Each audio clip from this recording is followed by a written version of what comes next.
Hello, Paulo Leite here, record collector. Today, I went to a flea market nearby my place and wanted to see if they had any albums that were worth getting.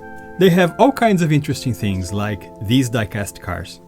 Oh, the kid inside me is screaming right now. Here are some very pirated Beatles albums they are selling. I have no idea who would spend any money on these. Now, this is interesting. Let It Be Revisited.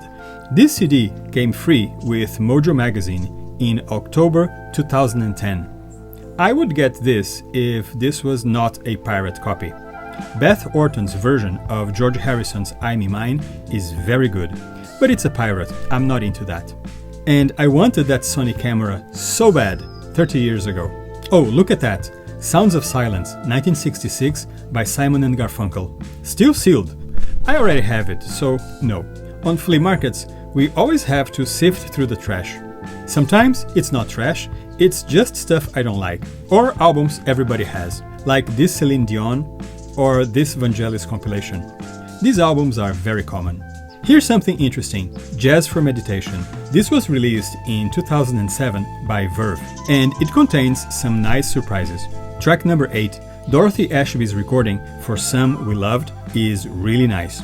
It's taken from her 1970 album, The Rubaiyat of Dorothy Ashby. I found this album in Atlanta, Georgia, when I visited Wookstree Records. The link is on the description, and I'll put it here too at the top of your screen. For €1, I'll get this one. A couple of tracks here I may like. Oh, Mariah. No. A Roy Orbison compilation. Not today. Read My Mind, 1994 by Reba McEntire. The cassettes have a few surprises. A vintage head cleaner. I totally forgot those ever existed. When I was a kid, I used to clean mine with Q-tips. A vintage blank cassette from BASF. This one, I think, dates back to 1971 to 1973. They still use the compact cassette logo that was dropped shortly after. This is a German version. I think the ones in the US had a slightly different label. This is no longer blank, but still nice to have one of these, for 50 cents. And another one, this one from Audio Magnetics, circa 1972 I think. This cassette suitcase with classical music, for €5, is in relatively good shape. The next seller has these boxes full of CDs. This seems to be part 1 of a Tina Turner collection, a Soul Collection Volume 1, Tina Part 2. I wonder how many parts these sets have. Oh, the Carpenters. I've been looking for some Carpenters for a long time. A Reader's Digest collection. What a weird package. With 5 discs. Okay. The Complete Synthesizer collection. This has great songs, but they are cheap re-recordings, not the original masters. It's a no. Legends and Heroes. This one I think is okay. You get 10 songs from 6 great artists. There's also a rock and roll collection. I guess one is missing. Let's move to the other tray. And I find something good right here. Odessa, 1969 by the Bee Gees. For €1, yeah. The jewel case is in bad shape, but it can be replaced. If the disc is fine, it's totally worth it. You find a lot of these cheap Glenn Miller CDs. They're very common.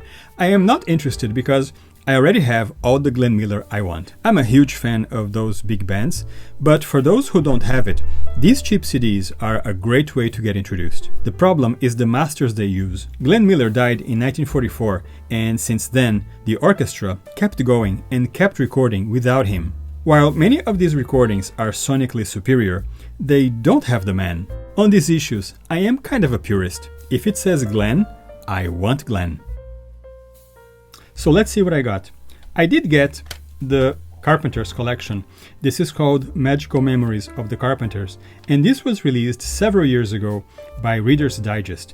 And it is a beautiful collection with 5 CDs, which means a large number of their best songs are contained right here. And the CDs are in great shape, which is unusual when you go to a flea market. So I'm very happy with this. But the most interesting part, I have to admit, is the package itself. This is a very different box for 5 CDs. It looks like a regular jewel case, but then you see there are additional trays with all the other albums. And it's funny because it's the back part here is the usual tray for a regular jewel case, and the front part is the usual cover for a usual jewel case. They are sandwiched together with these middle trays, and they are all hinged together here, and it's very interesting. I've never seen any of this before, and it's the first one that I see. And it's interesting because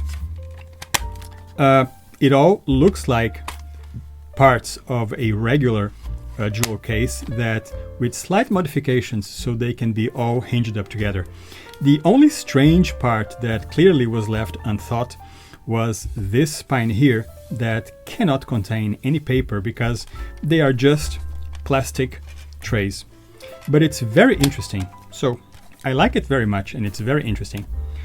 The second one, Bee Gees Odessa, I love this album, and somehow I never got to get it. And the original case was all scratched and filled with some glue residue, and no, this is not good. So I replaced with a new jewel case, and it looks like new, so it's perfect. And the disc also is in perfect shape without any problem at all, so I'm very happy. And I did also get the Jazz for Meditation compilation. I didn't change yet, I didn't replace yet the jewel case, but I will. And it contains some very nice songs, some tracks by Alice Coltrane, Randy Weston, Yusef Lateef, Dorothy Ashby, Tony Scott, some great stuff. And these ones here that I never heard, that I'm sure I'm gonna love. So, great buy. So I got here some great titles from my local flea market. I'm very happy. Thank you. If you enjoyed this video, please give it a like and subscribe to my channel. There's more great content coming soon. Thank you.